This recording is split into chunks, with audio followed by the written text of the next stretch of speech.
All right, let's dive right into this explainer. We're going to unpack what starts out as a seemingly mundane, everyday digital clash. But man, it quickly morphs into this fascinating mystery. What we're about to explore reveals two massive, completely competing geopolitical worldviews colliding in real time.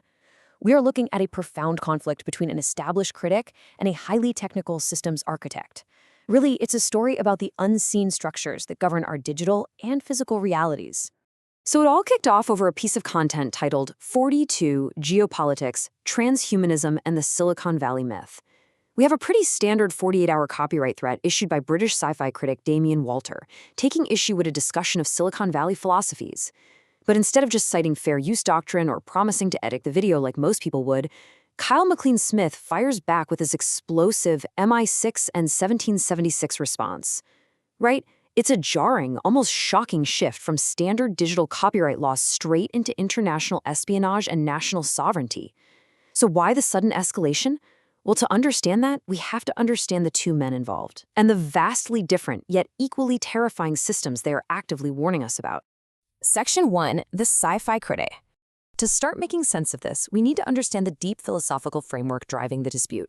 Damien is a storyteller and critic, and his work heavily analyzes the ideologies driving our tech-dominated future. Basically, his analysis warns that Silicon Valley elites are completely captured by a specific, almost religious ideology known as transhumanism. Coined by Julian Huxley way back in 1957, this is the belief that our biological state, with all its messy emotions, physical limitations, suffering, and ultimately mortality, is really just a transitional phase. According to this worldview, we are supposed to use science to direct and accelerate our evolution entirely out of our biological bodies.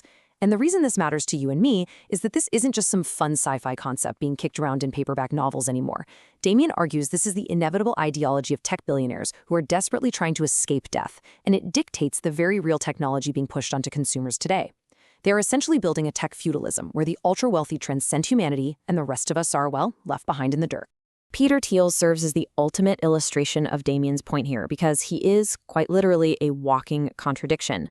On one hand, he's a billionaire venture capitalist who openly claims Orthodox Christian beliefs, which is a faith tradition that typically relies entirely on divine grace and spiritual resurrection. Yet despite that professed faith, he actively funds the transhumanist pursuit of physical immortality right here on Earth. And the contradiction goes even deeper when you realize he openly fears a totalitarian antichrist system that monitors everyone, but then he goes and builds Palantir. That's the multi-billion-dollar data analytics company that provides the exact global surveillance architecture a totalitarian state would actually need to subjugate humanity. So, according to Damien's critique, Thiel fears the machine while actively and very lucratively building its most powerful tools. Section 2. This system architect. Now, the target of Damien's threat goes by the handle Best Ape online, which, let's be honest, might not immediately scream highly credentialed systems architect, but the reality is quite different. Kyle MacLean-Smith isn't just a random internet commenter firing off historical insults from his basement. The crucial point is grounded right here in empirical reality.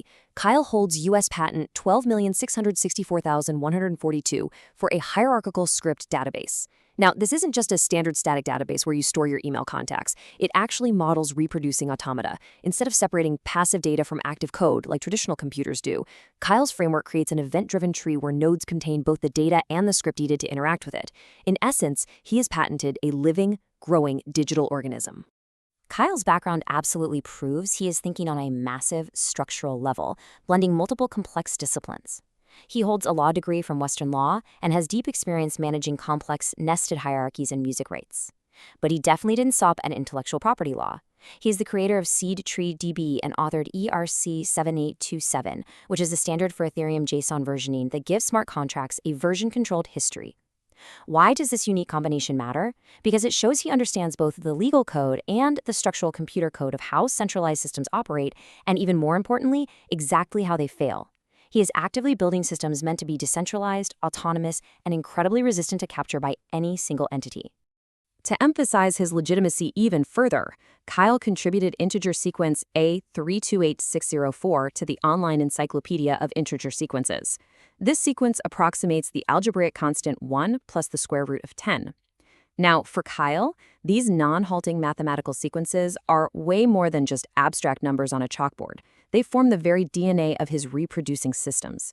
He uses them to build databases that possess scale symmetry across infinite iterations. In plain English, It means the systems he designs can't be permanently paused, hacked, or controlled by a single static centralized authority.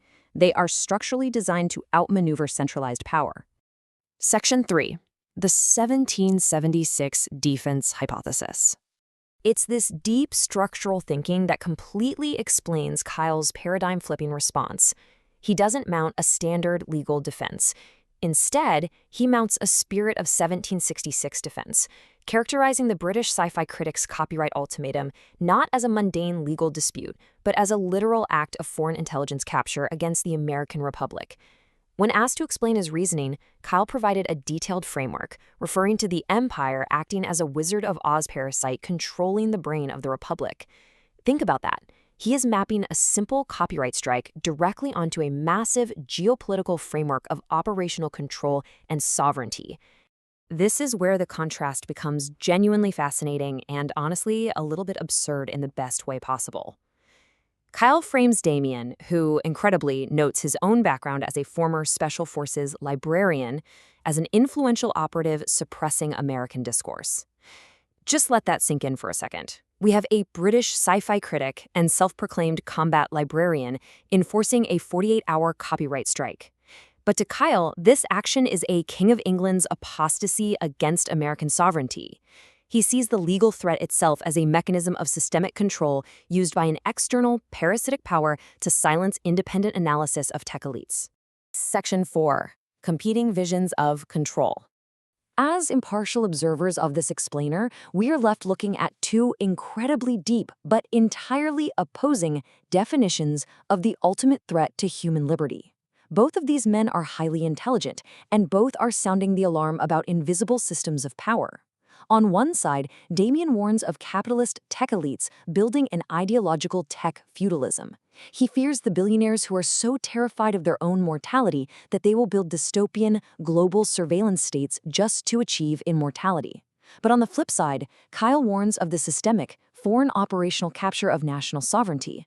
He fears the ideological subversion of the Republic by external, parasitic systems that weaponize legal threats and media to completely suppress independent thought and decentralized technology. Yet, despite their massive differences in focus and their intense conflict with one another, both men are deeply concerned with systems of control. They are forcing us to step back and think critically about the architects building our future. As Damien originally asked in his analysis, we have a major decision to make. Will we surrender to the inevitable ideology of the transhuman machine, or will we find the courage to fully embrace what it actually means to be human? Both the critic and the architect, in their own completely unique and combative ways, desperately want us to wake up. So, I'm going to leave you with this final provocative thought to take away from our explainer today.